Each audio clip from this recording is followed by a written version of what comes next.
Paper 139. The 12 Apostles. It is an eloquent testimony to the charm and righteousness of Jesus' earth life that, although he repeatedly dashed to pieces the hopes of his apostles and tore to shreds their every ambition for personal exaltation, only one deserted him.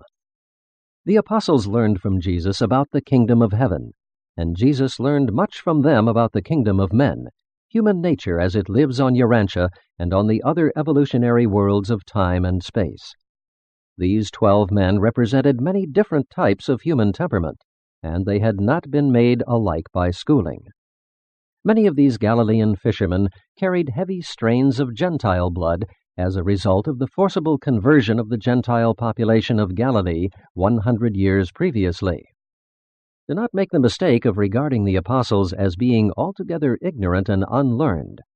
All of them, except the Alphaeus twins, were graduates of the synagogue schools, having been thoroughly trained in the Hebrew Scriptures and in much of the current knowledge of that day. 7 were graduates of the Capernaum synagogue schools, and there were no better Jewish schools in all Galilee. When your records refer to these messengers of the kingdom as being ignorant and unlearned, it was intended to convey the idea that they were laymen, unlearned in the lore of the rabbis, and untrained in the methods of rabbinical interpretation of the Scriptures. They were lacking in so-called higher education. In modern times, they would certainly be considered uneducated, and in some circles of society, even uncultured. One thing is certain. They had not all been put through the same rigid and stereotyped educational curriculum. From adolescence on, they had enjoyed separate experiences of learning how to live.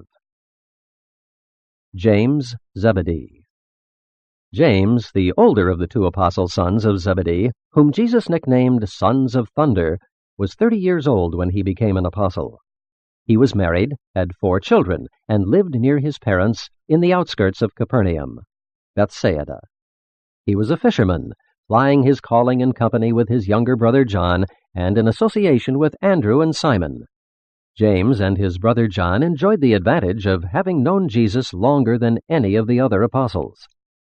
This able apostle was a temperamental contradiction. He seemed really to possess 2 natures, both of which were actuated by strong feelings. He was particularly vehement when his indignation was once fully aroused. He had a fiery temper when once it was adequately provoked, and when the storm was over, he was always wont to justify and excuse his anger under the pretense that it was wholly a manifestation of righteous indignation.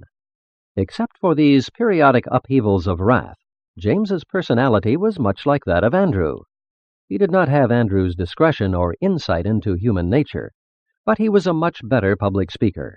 Next to Peter, unless it was Matthew, James was the best public orator among the 12. Though James was in no sense moody, he could be quiet and taciturn one day and a very good talker and storyteller the next. He usually talked freely with Jesus, but among the 12, for days at a time, he was the silent man. His one great weakness was these spells of unaccountable silence. The outstanding feature of James's personality was his ability to see all sides of a proposition. Of all the 12, he came the nearest to grasping the real import and significance of Jesus' teaching. He, too, was slow at first to comprehend the Master's meaning, but ere they had finished their training, he had acquired a superior concept of Jesus' message. James was able to understand a wide range of human nature. He got along well with the versatile Andrew, the impetuous Peter, and his self-contained brother John. Though James and John had their troubles trying to work together, it was inspiring to observe how well they got along. They did not succeed quite so well as Andrew and Peter, but they did much better than would ordinarily be expected of 2 brothers, especially such headstrong and determined brothers. But, strange as it may seem, these 2 sons of Zebedee were much more tolerant of each other than they were of strangers. They had a great affection for one another. They had always been happy playmates. It was these sons of thunder who wanted to call fire down from heaven to destroy the Samaritans who presumed to show disrespect for their master. But the untimely death of James greatly modified the vehement temperament of his younger brother John. That characteristic of Jesus which James most admired was the Master's sympathetic affection. Jesus' understanding interest in the small and the great, the rich and the poor, made a great appeal to him. James Zebedee was a well-balanced thinker and planner. Along with Andrew, he was one of the more level-headed of the apostolic group. He was a vigorous individual, but was never in a hurry. He was an excellent balance wheel for Peter. He was modest and undramatic, a daily server, an unpretentious worker, seeking no special reward when he once grasped something of the real meaning of the kingdom. And even in the story about the mother of James and John, who asked that her sons be granted places on the right hand and the left hand of Jesus, it should be remembered that it was the mother who made this request. And when they signified that they were ready to assume such responsibilities, it should be recognized that they were cognizant of the dangers accompanying the Master's supposed revolt against the Roman power, and that they were also willing to pay the price. When Jesus asked if they were ready to drink the cup, they replied that they were.